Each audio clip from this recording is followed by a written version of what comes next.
Bismillahirrahmanirrahim. Assalamualaikum warahmatullahi wabarakatuh. Perkenalkan, nama saya Tika Ervina. Saya dari Institut Agama Islam Negeri Kendari, Fakultas Ekonomi dan Bisnis Islam, Prodi Perbankan Syariah. Nah, pada kesempatan kali ini saya akan merampungkan tugas mengenai pembuatan video tentang presentasi resume. Yuk, langsung saja.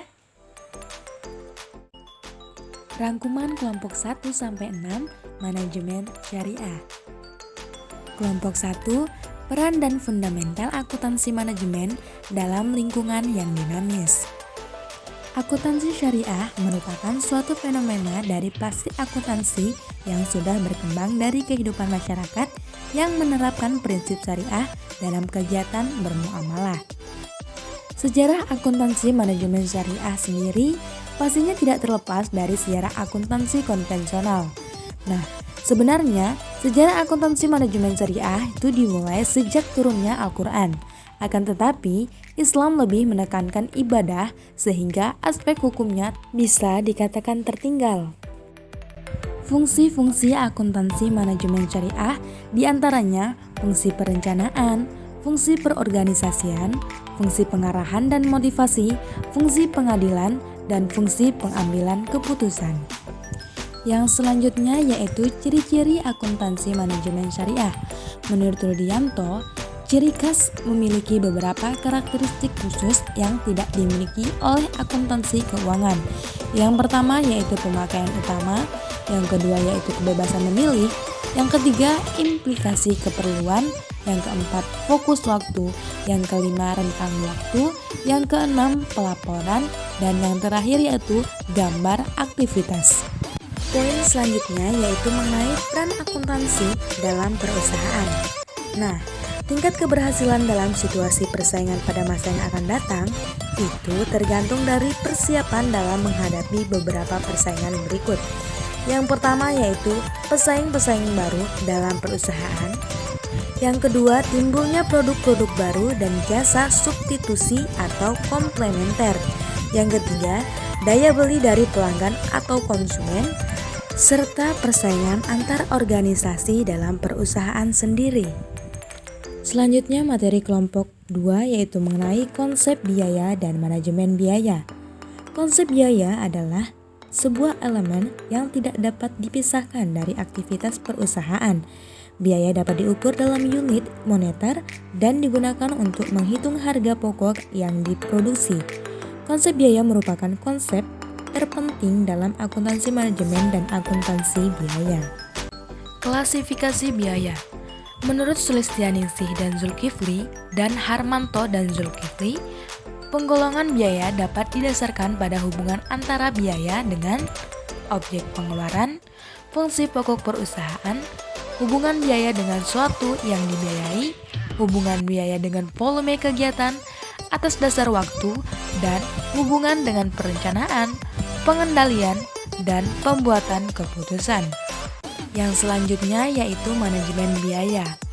Manajemen biaya sendiri adalah sistem yang didesain untuk menyediakan informasi bagi manajemen untuk pengidentifikasian peluang penyempurnaan, perencanaan strategi, dan pembuatan keputusan operasional mengenai pengadaan dan penggunaan sumber daya yang diperlukan oleh organisasi atau perusahaan.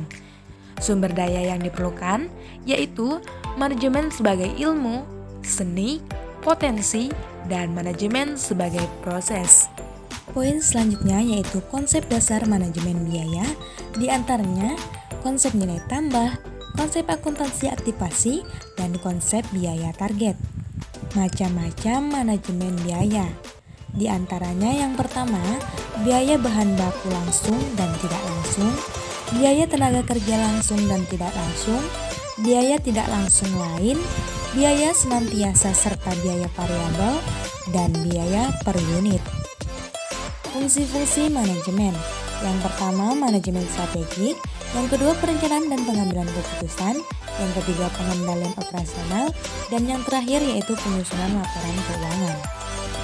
Adapun beberapa tujuan dari sistem manajemen biaya diantaranya mengidentifikasi biaya aktivitas, menentukan efisiensi, efektivitas, dan ekonomi aktivitas-aktivitas, menyempurnakan kinerja masa depan, dan mencapai ketiga tujuan tersebut bersama-sama dalam lingkungan perubahan teknologi. Macam-macam manajemen biaya, diantaranya yaitu biaya bahan baku langsung dan tidak langsung, biaya tenaga kerja langsung dan tidak langsung, biaya tidak langsung lain, biaya senantiasa serta biaya variabel, dan biaya per unit. Materi kelompok 3 yaitu mengenai cost volume profit analysis. Cost volume profit analysis merupakan alat yang dapat digunakan manajemen untuk mengetahui hubungan antara harga jual, volume penjualan, dan biaya terhadap laba. Dalam pengambilan keputusan, manajemen juga melihat elemen terkait harga pokok, beberapa variabel per unit, total biaya tetap, dan volume produk yang dijual. Dasar analisis biaya, volume, dan laba diantaranya yang pertama, analisis titik impas atau break-even point analysis. Di sini ada dua metode. Yang pertama yaitu metode pemasaran, yang kedua metode margin kontribusi. Selanjutnya pemanfaatan analisis cost volume profit. Untuk perencanaan itu ada 5 bagian.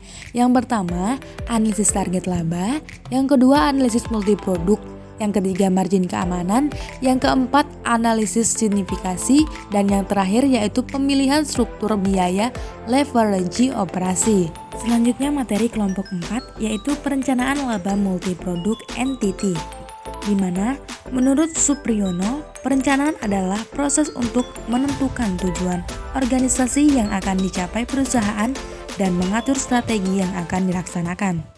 Pada materi ini, teman-teman bisa membaca beberapa poin mengenai long range profit planning, perencanaan jangka pendek, pola perilaku biaya, dan biaya volume dan laba. Selanjutnya yaitu materi kelompok 5 mengenai analisis perilaku biaya. Analisis perilaku biaya sendiri mampu memberikan masukan bagi manajemen dalam proses estimasi biaya produksi. Adapun beberapa poin yang dijelaskan pada kelompok ini yaitu mengenai klasifikasi biaya, objek biaya, metode untuk memisahkan biaya semi variabel menjadi biaya tetap dan biaya variabel, dan tujuan pemisah biaya tetap dengan biaya variabel. Selanjutnya materi kelompok 6 yaitu mengenai analisis pengambilan keputusan jangka pendek, marketing aspek. Pengambilan keputusan atau decision making adalah memilih salah satu di antara berbagai alternatif tindakan yang ada. Pemilihan ini biasanya menggunakan dasar ukuran tertentu, apakah probabilitas atau penghematan cost. Dan pada poin-poin selanjutnya, teman-teman bisa membaca mengenai konsep biaya relevan dan penentuan harga. Pada dasarnya, ada 4 jenis tujuan penentuan harga. Di antaranya yang pertama yaitu tujuan berorientasi pada laba asumsi, pada volume, dan pada citra. Tujuan stabilisasi harga, dan tujuan-tujuan lainnya. Nah, itu tadi pemaparan materi-materi tentang hasil resume saya. Kurang lebihnya mohon dimaafkan. Billahi fisabilillah, wastabiqul khairat. Assalamualaikum warahmatullahi wabarakatuh.